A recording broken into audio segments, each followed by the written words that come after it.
Rahimakumullah, syukur tak terhingga, syukur sepenuh langit dan bumi. Alhamdulillah, kita semuanya kembali sudah meraih keberkahan yang berlimpah.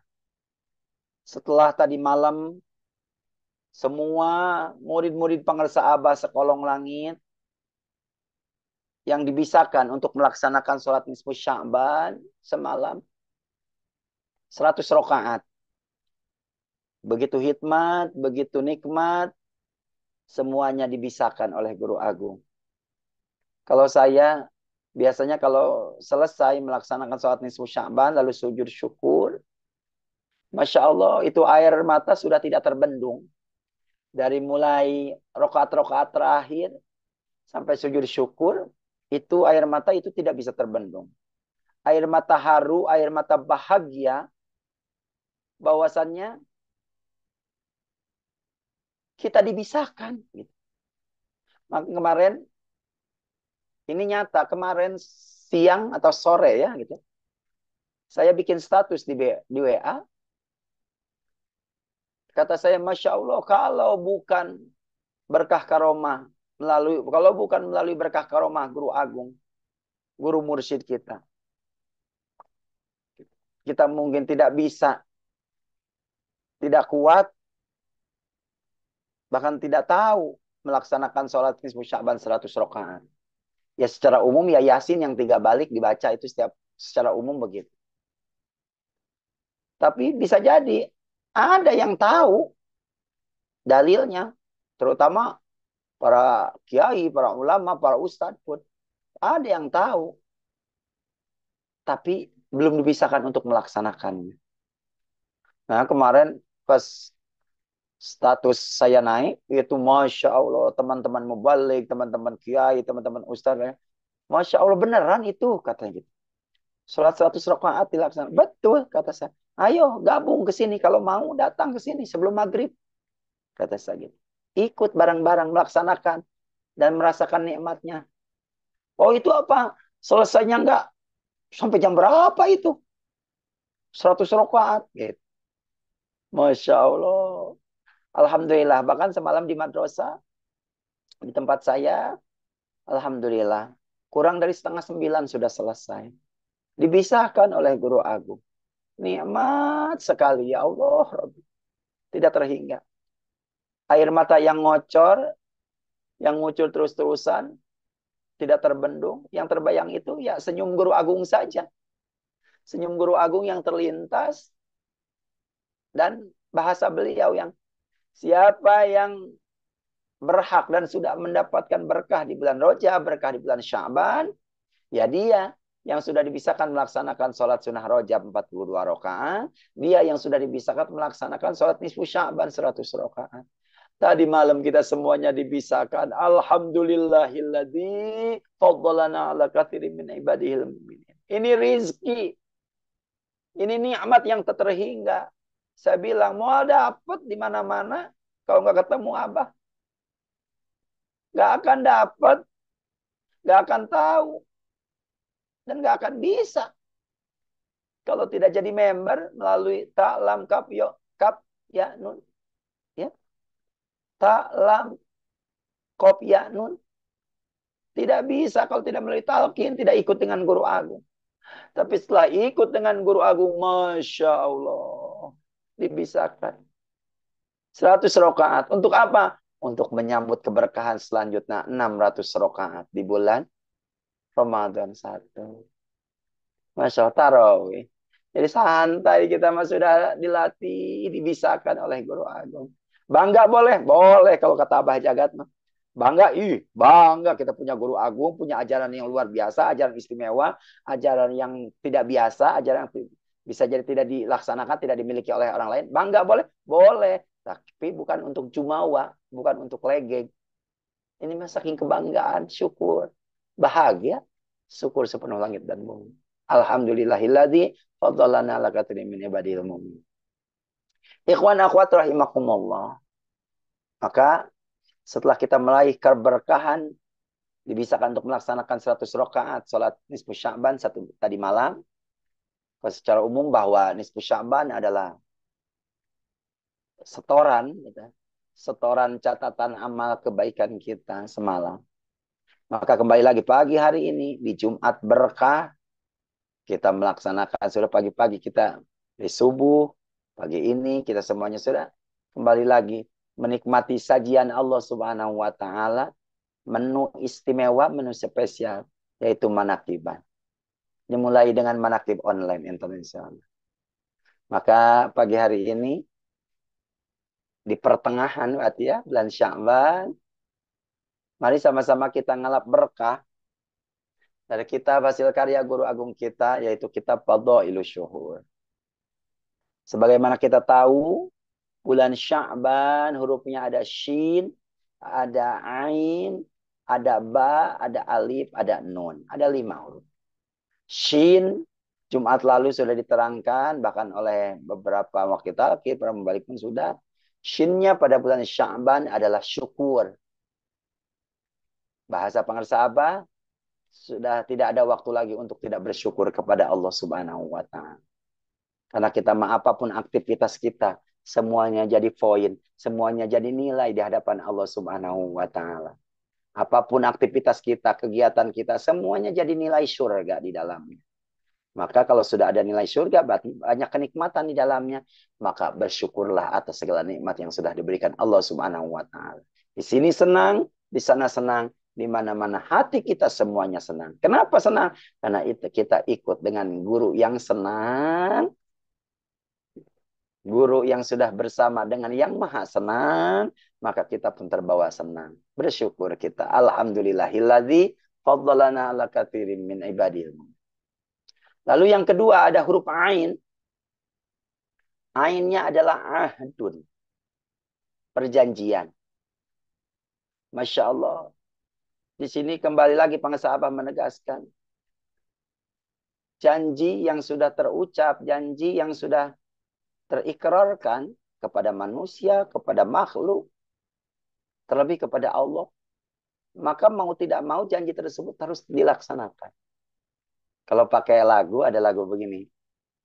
Surga yang engkau janjikan, neraka yang kau berikan, manis yang aku tawarkan, pahit yang aku rasakan. Tingginya janjimu padaku, mengalahkan langit yang biru. Manisnya janjimu padaku, mengalahkan manisnya madu. Ini kebiasaan manusia, kebiasaan makhluk. Janji-janji, 1000 janji. Gitu ya. Yang manis-manis, tapi ternyata apa? Tidak dilaksanakan, akhirnya jadi pahit. Bagi yang menunggu janji itu terlaksanakan. Begitu pula kita kepada Allah Subhanahu wa taala. Kita sudah dipertegas di perjanjian kita bahwa aku adalah Tuhanmu, kata Allah. Maka ketika kita di dalam sholat pun ada ikrar. Inna sholati wa nusuki wa mahyaya wa mamati lillahi rabbil alamin. Ini ikrar, ini bahasa seperti ringan. Sungguh sholatku, ibadahku, hidup, matiku. Semuanya karena Allah. Tapi pada kenyataannya apa? Semuanya kehidupan ini kita sudah dijanjikan karena Allah. Untuk Allah. Tapi apa yang terjadi? Giliran dikasih masalah, giliran dikasih susah mah. Bukan Allah yang pertama kali diingat. Tapi kira-kira siapa yang dapat menyelesaikan masalah kita? Kan begitu. Ini kebiasaan kita. Abah menegaskan kalau sakit, yang diingat jangan langsung dokter. Jangan langsung dokter, jangan langsung apotik beli obat. Kenapa? Karena kata Abah, dokter, kalau pakai bahasa Abah, dokter oke bisa pae. Dokter juga pasti mati. Akan mati. Bahkan tidak jarang ada seorang dokter, malah dia sendiri tidak bisa mendiagnosa penyakit yang ada pada tubuhnya. Akhirnya sekarat dia pun. Itu contoh. Masya Allah, ucapan guru agung. Jadi kalau kita sakit, buru-buru yang pertama kali diingat itu bukan dokter, tapi yang ngasih sakit. Yang menitipkan penyakit. Siapa? Allah subhanahu wa ta'ala. Bahkan Abah mengajarkan urutan-urutannya nih. Kalau kita sakit, minimal sehari, 2 hari, 3 hari, nikmatin aja dulu. Ini bahasa Abah. Rasain aja dulu. Anggap seperti tamu. Kalau ada tamu ke rumah kita, lalu dia nginap sehari, oke lah, layani dia. Tamu itu adalah raja. 2 hari, layani sebaik mungkin. Gitu ya. Masih tamu. 3 hari, oke. Kalau udah 3 hari, ternyata masih nginep, kan kita pun jadi nanya. Gitu ya. Tuan mau mau jadi mau tinggal gitu ya, mau tinggal di sini, mau pindah ke sini atau gimana ini? Atau gimana ini kabarnya? Kapan mau kembali kan? Gitu. Begitu juga penyakit kata apa? Kalau datang pada diri kita, pertama jangan ingat dokter, kedua jangan yang kedua anggap seperti tamu. Minimal 3 hari saja. Rasakan dulu, nikmati dulu. Toh penyakit yang dititipkan oleh Allah Subhanahu Wa Taala itu pun bisa jadi pelajaran untuk kita. Jadi yang ibrah jadi pelajaran untuk kita. Oh, kok ini kepala tiba-tiba pusing? Nikmati aja dulu. Pusingnya kepala itu nikmati. Langsung resapi muhasabah kok kepala jadi pusing begini. Oh iya. Karena kenapa?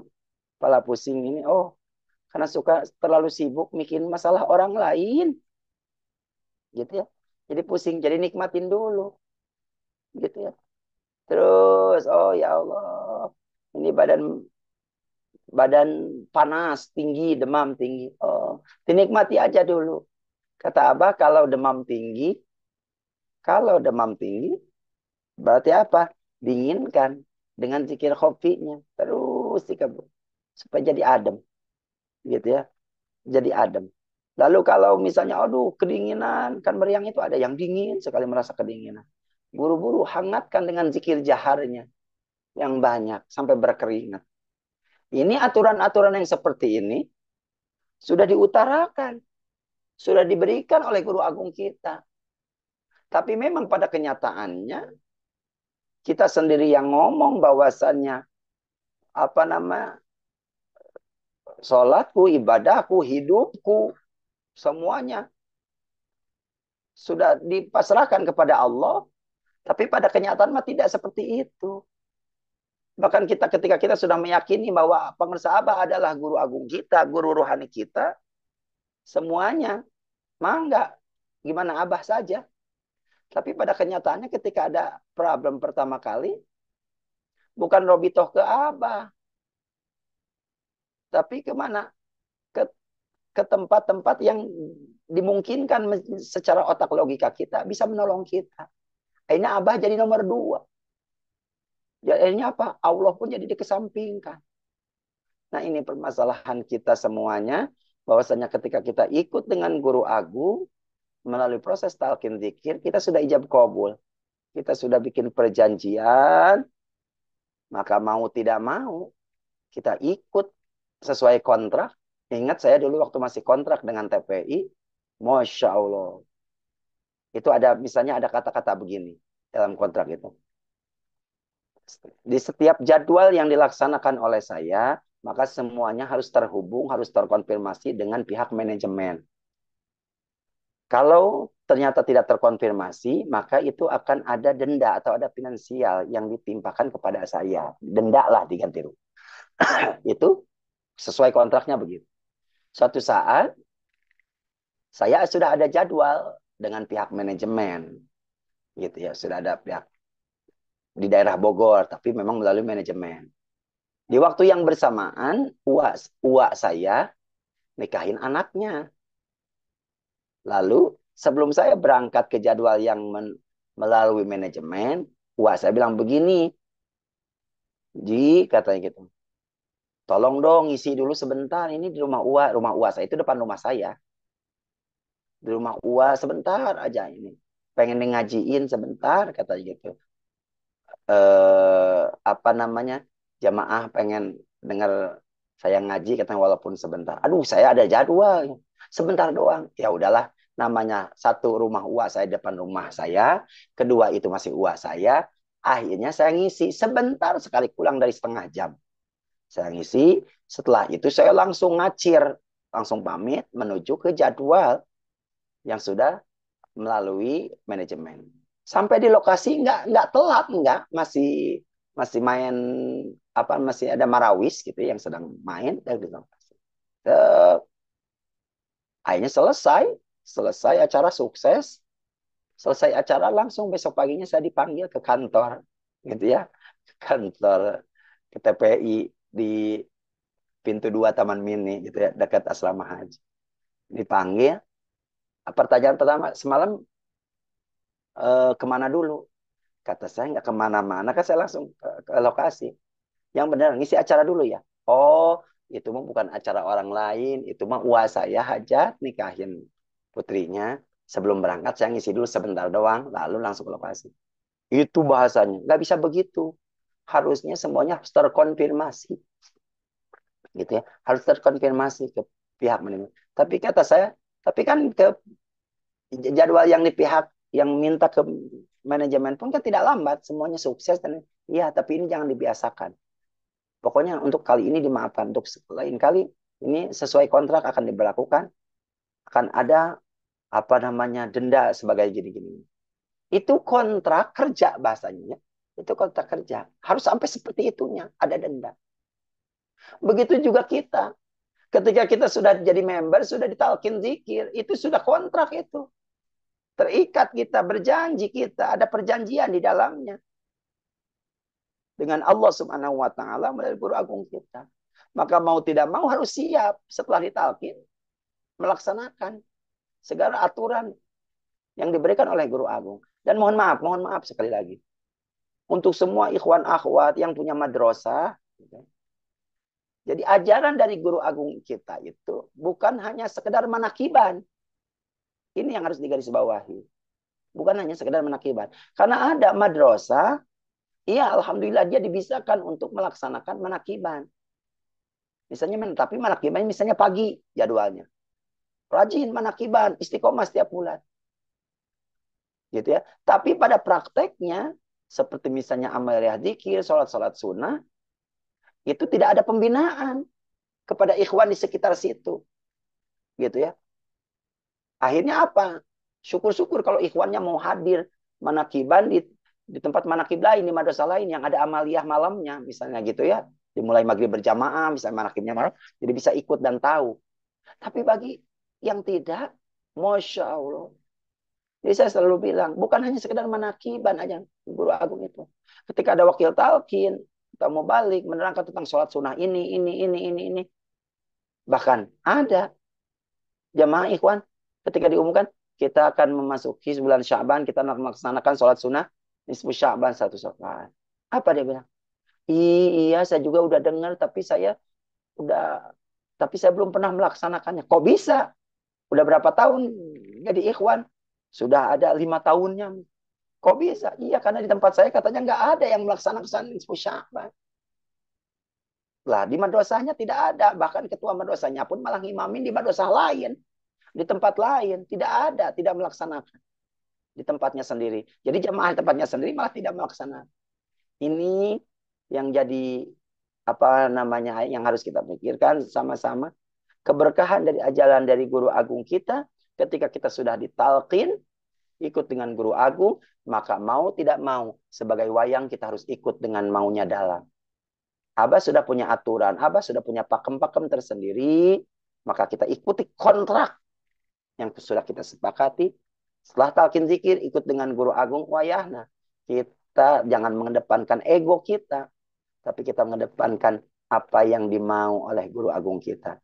Karena ketika kita ikut dengan apa yang dimau oleh guru agung kita, sama dengan kita ikut apa yang dimau dengan oleh seluruh ahli silsilah, oleh baginda Kangjeng Nabi besar Muhammad SAW, dan pasti ini adalah yang dimau dan disenangi oleh Allah Subhanahu wa Ta'ala. Mudah-mudahan kita semuanya bisa melaksanakan perjanjian-perjanjian kita kepada Allah Subhanahu wa taala melalui perjanjian kita kepada Guru Agung. Kita semuanya, makanya ada doa, mugia kita selalu dibisahkan, dimampukan, diistiqomahkan untuk bisa melaksanakan, mengamalkan, mengamankan, melestarikan ajaran dari Guru Agung kita semuanya, sehingga yakin saja keberkahan demi keberkahan akan terus terlimpah untuk kita semuanya, supaya kita tidak tergolong sebagai hamba-hamba yang ingkar. Sehingga Masya Allah, kita kalau kita berjanji lalu kita memenuhi kebahagiaan di depan mata, tapi ketika kita ingkar, Masya Allah, gitu ya, kerugian nanti yang akan kita rasakan. Terima kasih para wakil talqin, terima kasih Bunda Haya, Bunda Sari, Profesor Piatno, terima kasih untuk Pemangkuman Hakim, untuk semuanya ikhwan akhwat yang sudah istiqomah.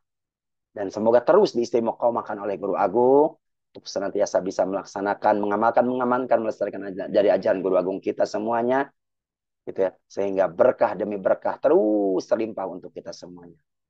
Bikaromatil pengesabah awas Al-Fatihah. A'udzu billahi minasyaitonir rajim. Bismillahirrahmanirrahim. Alhamdulillahirabbil alamin arrahmanirrahim maliki yaumiddin. Iyyaka na'budu wa iyyaka nasta'in ihdinas siratal mustaqim siratal ladzina an'amta 'alaihim ghairil maghdubi 'alaihim waladdallin. Amin. Terima kasih semuanya.